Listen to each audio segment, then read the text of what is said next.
Hello friends, તો આજ સુધી તમે આવી સંભારની રેસીપી ક્યાંય નહીં જોઈ હોય. એકદમ ઝટપટ અને બહાર જેવો ટેસ્ટી જ બને છે. તો અહીંયા તુવેર દાળને ધોઈ લીધી છે. તો કુકરની અંદર તેલ મૂકી દીધું. તેલ ગરમ થાય એટલે રાઈ જીરું ઉમેરી દેશું. રાઈ જીરું પાકી જાય એટલે ડુંગળી ઉમેરી દેશું. ડુંગળીને થોડીવાર તેલમાં પકાવીશું. હિંગ હળદર ઉમેરી દેશું. ડુંગળી પાકી જાય એટલે શાકભાજીમાં દૂધી બટેટા અને સરગવો ઉમેરી દેશું.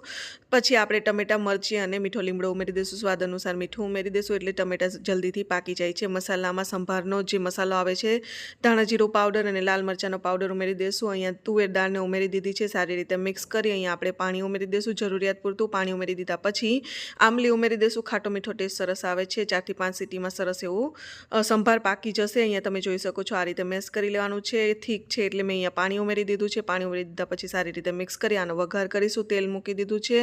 મીઠો લીમડો, સંભારનો જે મસાલો આવે છે એ અને કાશ્મીરી લાલ મરચાંનો પાવડર હવે મિક્સ કરી દેશું. સરસ ઉકળવા દેશું અને ગોળ ઉમેરી દેશું. તો ટેસ્ટી એવો સંભાર તૈયાર છે. ગાર્નિશિંગ માટે કોથમરી ઉમેરી